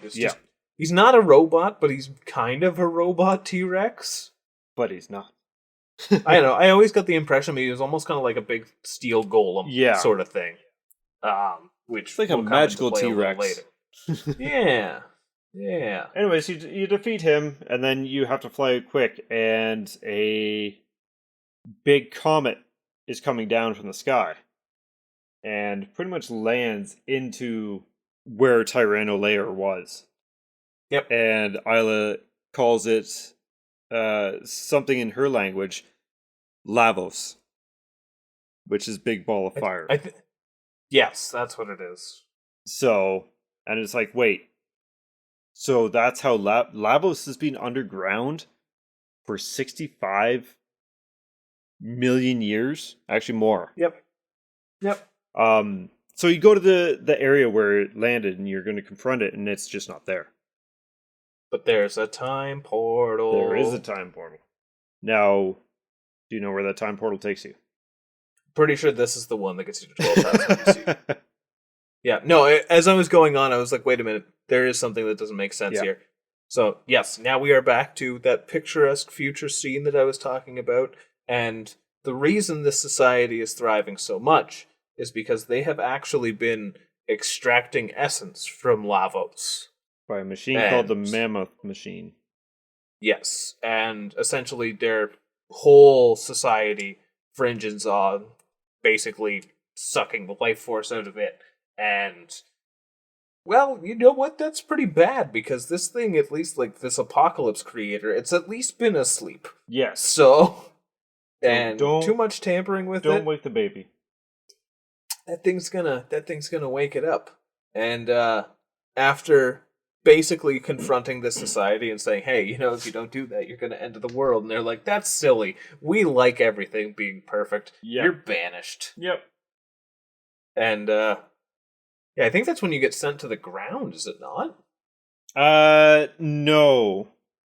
I don't no, because what happens is like you're kind of interacting with these people in the sky. Everything seems way too fancy. But you start coming across a door with symbols that you've seen before. And as you're talking to some of the people, and then you find one of these the symbols, and everyone thinks that there's no harm in letting anyone buy the Mammoth Machine. As it turns out, you see someone, I believe it was the Queen, use a pendant similar to Marl's on the door with the symbols. And you've seen these symbols before. So you try and open it yourself to go after the Queen, and you can't. It doesn't open. So, okay, the Mammoth Machine, it needs to be, I think it's what was her name? Shala.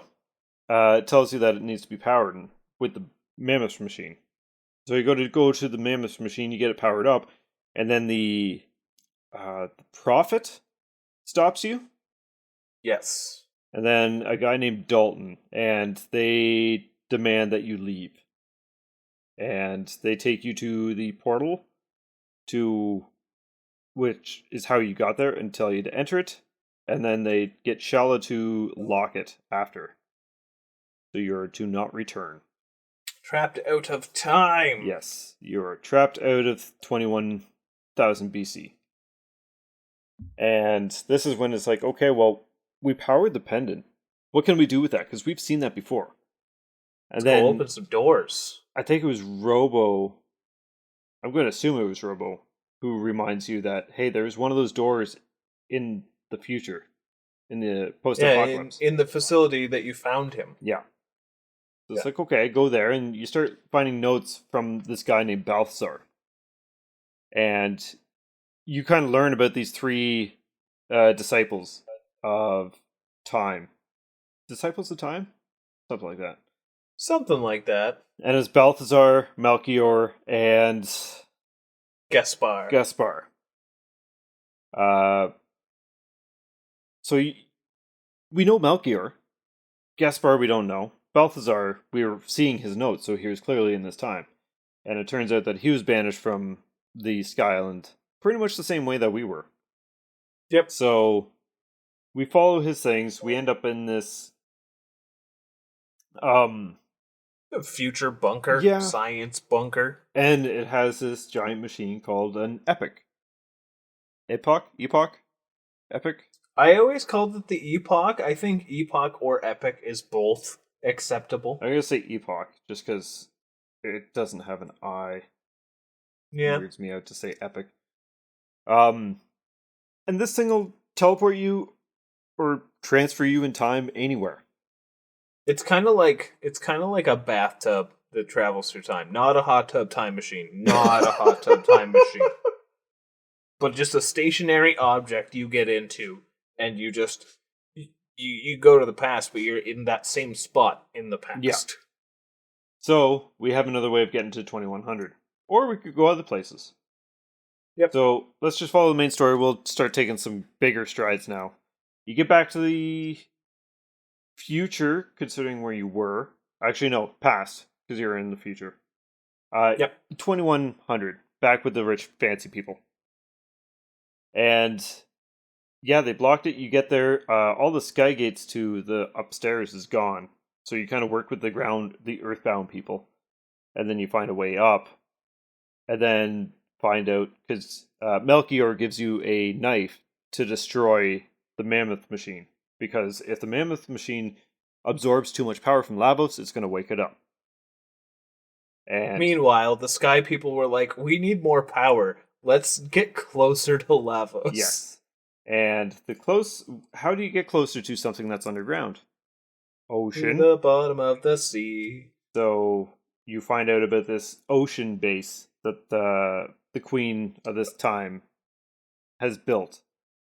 The Ocean Palace. The Ocean Palace. Which is so cool. It is. Not a big fan of the area, though. No? Still good, but... So yeah, anyways, you get back up there, find out the mammoth machine's gone, and you end up fighting Dalton as the queen essentially takes her daughter for kidnaps her daughter, because... I think it was something along the lines of, like, she was going to be sacrificed or something like that. Yeah. Sacrificed to Lavos or some shit like that. And Dalton was very upset that he couldn't go down to the Ocean Palace as well, because it was the daughter's sacrifice. I think Dalton was a brother or something, and then Janice as well. The prophet says Dalton couldn't go. That's essentially what it came down to. We don't know who this prophet is. No one likes you, Dalton. No. So Dalton's like, okay, I'm the king up here then. That's fine. And he ends up essentially kidnapping or putting you guys in jail. With Overlord. We're not there yet. No? No, we're not there yet.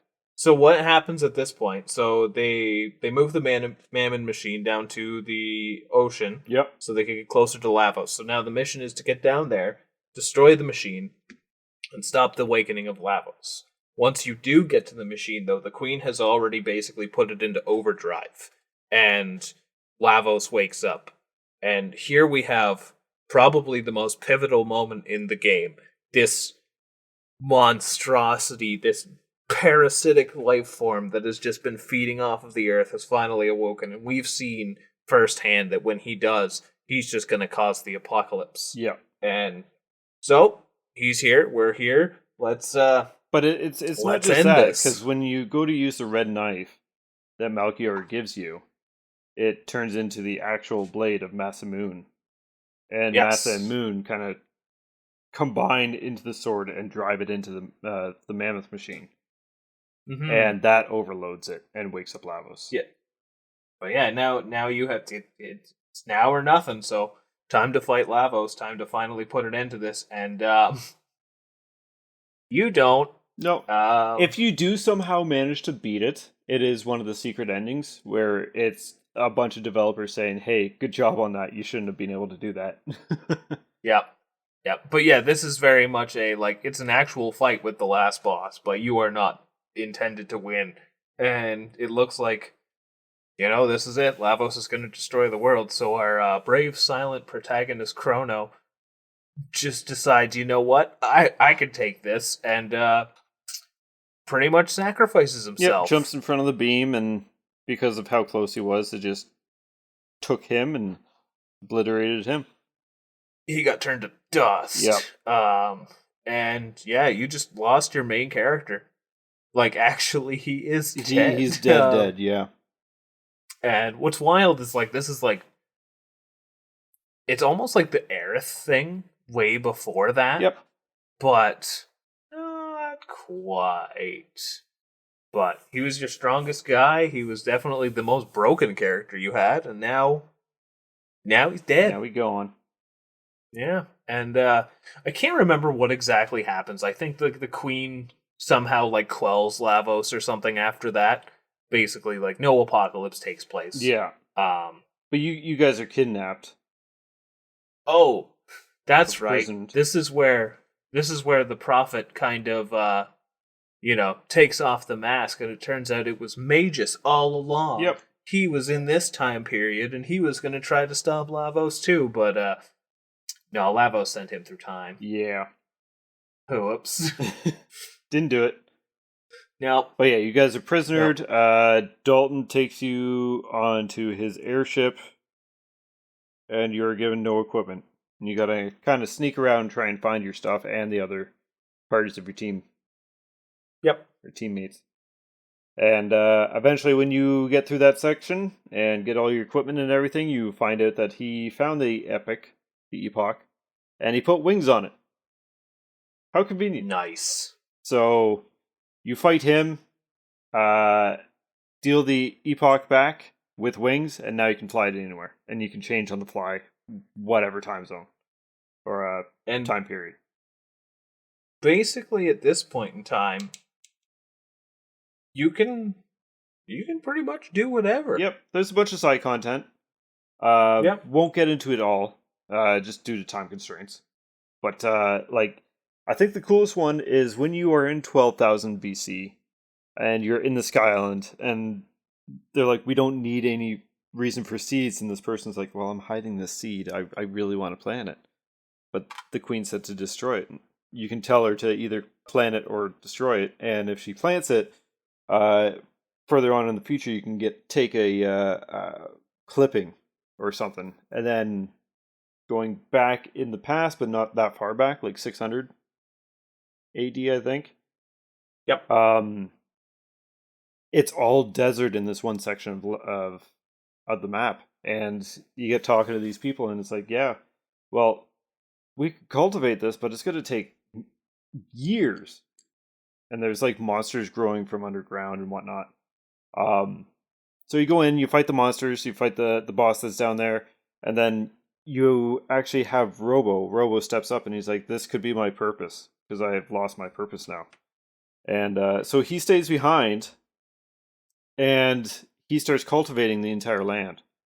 So you leave him back in the past, skip to the future, it's all forest and everything now. So I like that you can see him just working away on the overworld map too. You can, cultivating all the land, and by the time that you get to him in the future, he's all kind of like broken down and whatnot. Then as long as you have Luca with you, then you can fix him back up, and like I did it. I did my duty. Another one with Cyrus. Cyrus's ghost isn't being able to rest since he was killed. You can also invite... That's an interesting side quest. It is. It is really neat. You can also get Magnus for your army. Magus for your, your party. And he's the one character you can't do triple or double text with. Is there not a triple tech that involves Magus? I don't think so. All the same, his whole thing is like, he's kind of the loner, right? Yeah. Someone will correct us if we're overpowered as fuck. So yeah, you got that going as well. And if you invite him to the party, Frog doesn't quite like him because he still wants his revenge for killing Cyrus. Yeah, all sorts of side content that you can do. You know what else is technically side content? Getting the protagonist back. Yes. But the protagonist is such a nothing to the story. No, he's mostly just a really powerful character. Although I do think you need to get him back to get the quote-unquote canon endings. But, right. I mean, honestly, at this point, you are good to do as much or as little as you want until you feel like you are ready to finally take that fight with Lavos. One of the neat things that with this powered-up pendant, there's chests all around the world with the same logo as the doors. And now that it's powered up, you can walk up to those chests in each time period in the past going forward, and you can either accept or refuse. If you refuse, then go to the next time period, it's going to be stronger in whatever the item was. So it's almost like you're giving power to this chest to keep increasing or upgrading the ability until you get to the distant future and actually pick it out of the box. Well, and the cool thing too is you can go in the past, you power up the chest, go in the future, get the powered up item, and then you can go back into the past and get the original item as well. Yes. Yeah. So time shenanigans, time thievery. Not that you need it, but yeah. You know what? I think we can avoid getting into so I'll just speak to some finer points. Yep. Of the game without fully talking about we've given you guys the journey. Now you can get to the destination. Yes. So there's lots of different ways to do it. But there's such neat little interactions, like for example, the whole thing with at the start of the game, if you go to the town to the south and you go to the mayor of the town, and the mayor's like, I am so rich, I can get anyone to do anything I want. Like, give you $10 if you act like a chicken. Yeah. And all of his kids are a bunch of spoiled brats. But if you go into the past, it's his lineage is basically a family that's living in a sense of poverty, and you can offer them up. I think it's beef jerky. Yep. And they're like, "Oh my god, thank you so much. Do you want what little money we have?" Yeah, because no, they're willing to. So this is where it gets funny because it depends if you want to be greedy or not too. Because the price that she's willing to pay, or you can charge her for it, is 10 grand. Yep. And you will get it, but then the family in the future will continue to be that greedy. But if you just give it up out of your own kindness, you go back to the mayor, and the mayor's like, I love helping people with all of my money. Here, have some free money. Yeah. And one interesting thing with that is there's a stone that helps with a massive upgrade later on. And you got to take it from the past into the future by laying it in a certain spot on the map. But one of the time periods, it's gone, and that's the one with the greedy mayor. And if you go near his house, it is shining like a light bulb. So you go in, and it's like, yeah, I found it. It's mine. Too bad. You want it? You got to pay me like 50,000 for it or some shit. Or if he grew up nice and whatnot, because you gave his ancestor the beef jerky for free, he'll give it back to you. It's like, no, I didn't realize there was anyone, so here, have it. Yep. So, really plays into the whole fact of what your choices are actually doing. So. What an amazing game. It is really good. There's lots of, very little details. One thing that we didn't actually talk about, I don't think, the New Game Plus lets you carry over your items and whatnot, but this is actually the first game, as far as I know, and as far as apparently a lot of people know, that coined the term New Game Plus. Well, and it was also one of the first instances where multiple playthroughs were heavily incentivized, right? Yes. Given the multiple endings, if you're good, the one thing that's actually really cool is if you are in New Game Plus. And at the very start of the game, when Marl first gets sent through that portal, there is another green portal off to the left that was not there before. And you can go into that, bam, fight with Lavos at the very beginning of the game. Mm-hmm. It's encouraging you to take these different paths and get these different endings. It wants you to see all that there is to see. And the endings can be anywhere from what feels like a proper ending to this adventure, or you can have a joke ending, like we mentioned before. There's one where you end up just in an office room, and the developers are like, "Hey, you know what? You did it weird. Congratulations." Yep. Again, 14 endings with some sub alternatives for them. Yep. Between endings 1 and 2, there's 8 different versions. So, speaking of versions, how many versions are there of Chrono Trigger? So there's the Super Nintendo. I don't know about version numbers or anything, but releases. No, just ways to play it. Just ways to play it. So there's actually quite a few. If you can, Super Nintendo is the best. The cartridge is stupid expensive. Yep. But Super Nintendo, it is on the PlayStation. Do not recommend on the PlayStation.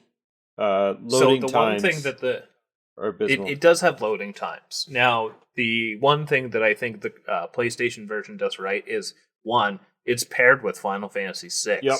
So that's a pretty wicked combo pack. And also, it had FMV cutscenes.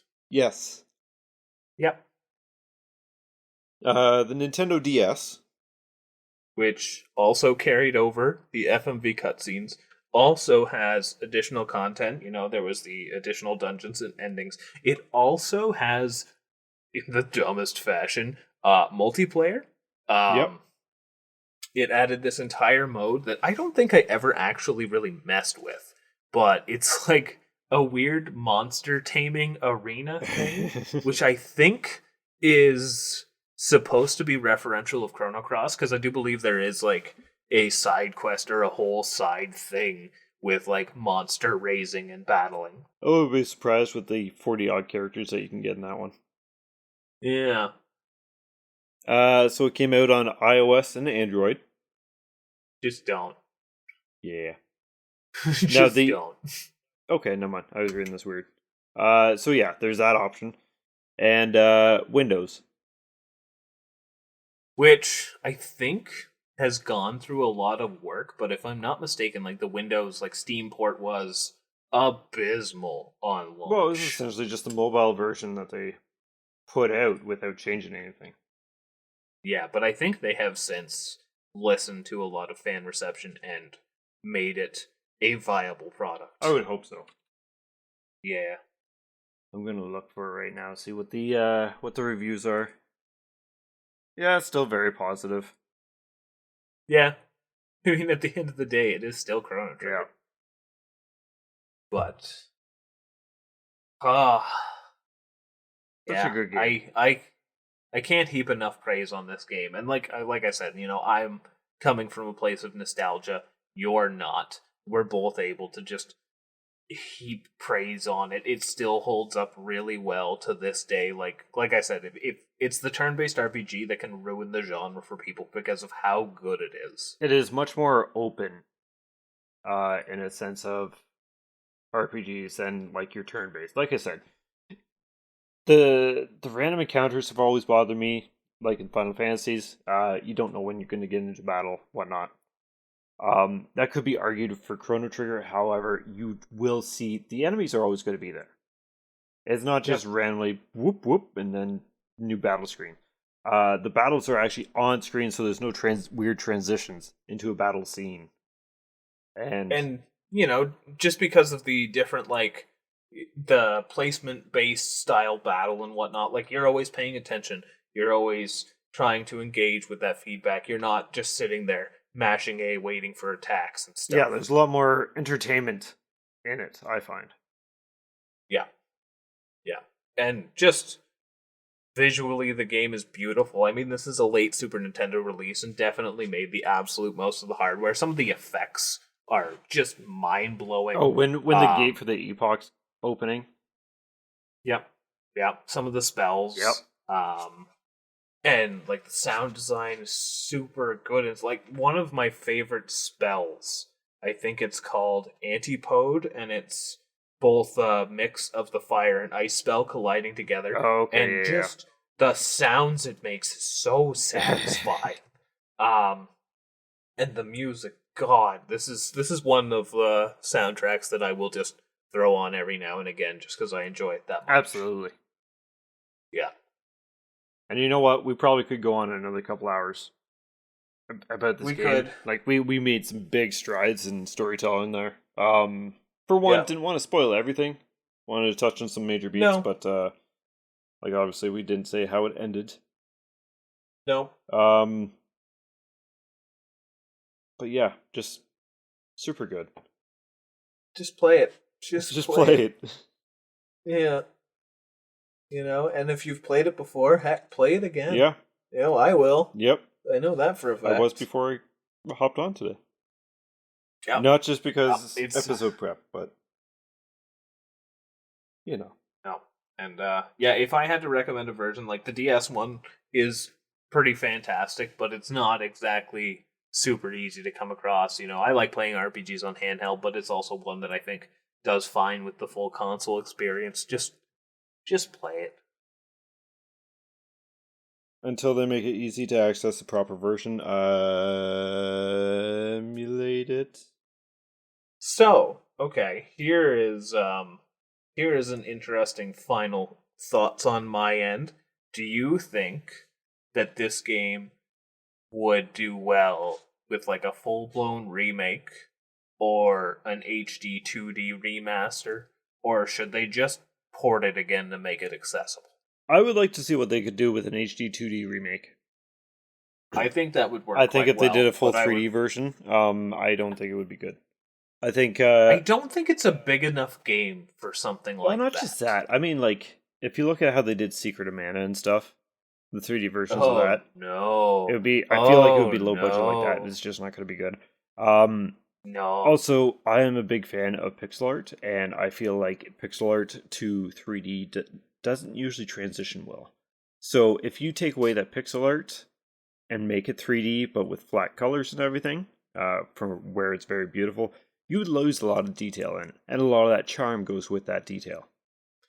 See, I would be accepting of a full-blown like 3D remake if it was done with the level of care and budget of something like Dragon Quest XI. See, I'm not a big fan of the how Dragon Quest XI looks. See, that's why it's like that's the closest thing that I could accept, and that's not particularly what I would want. I think HD 2D would be the best route for something like this because, I mean, I'm in the same boat. Pixel visuals are always going to be the things to win me over. Yes. But honestly, if they just raw ported the SNES game and I had to pay $80 for it on Switch, I would. Like, if I can get a cartridge for it, yes. Yep. But yeah, HD 2D remake, I'd be okay with that. I think you could get a lot more detail and a lot more depth into it, and make it. It would feel the same but new. I don't know if I'd want voice acting though. No. I can read faster than people can talk. I don't think it would do good with voice acting. 2D and voice acting, it's very hard to get right. Blasphemous did it after they failed the first time. Oh, that was rough. Other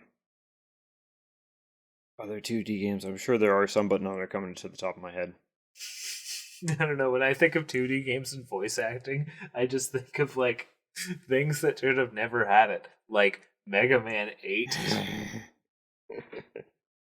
Oh, jeez. The Link to the Past for GBA. Yeah. Not that it's voice acted, but a lot of extra it's a little mouth words. A little grating. Yeah. Yeah, no. Just HD2D, that bitch. Yep.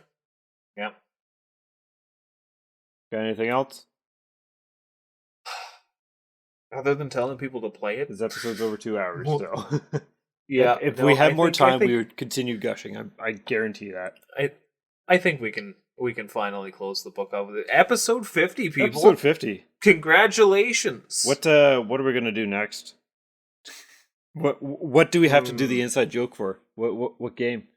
Oh, I'm sure keen listeners will catch on the pattern of something that we're talking about. We'll figure it out. You know, we'll start hiding it again. I'm not saying it's going to be Mega Man, but it might be Mega Man. It might be? It might be. I don't know. I'll probably just talk about Mega Man anyway. Star Tropics. Ooh, maybe. I'll be talking Star Tropics, you'll be talking Mega Man. It's going to be cohesive to anyone listening, and it's just going to be a blunder. We got to find a really good ROM hack that's a mix of the two. Oh, God. Oh, no. No more yo-yo, it's just the Buster. Or it's just a yo-yo instead of the Buster. It's just Mike Jones throwing eggs. Bananas. Alright. That was episode 50. We finally got to talk about Chrono Trigger. I hope you guys enjoyed this. I'd be Josh. Other ones be Tyler. You can find us over on social medias. We don't really post on Instagram. We don't really post on socials a whole lot, but we're trying to be a little more active. We did end up making a Blue Sky account, so you can find us over there. Optional Boss PC on Blue Sky, Twitter, and Instagram. Tell your friends. Tyler, anything? That was episode 50 of The Optional Boss presents Chrono Trigger. Thank you for listening. Bye! Bye!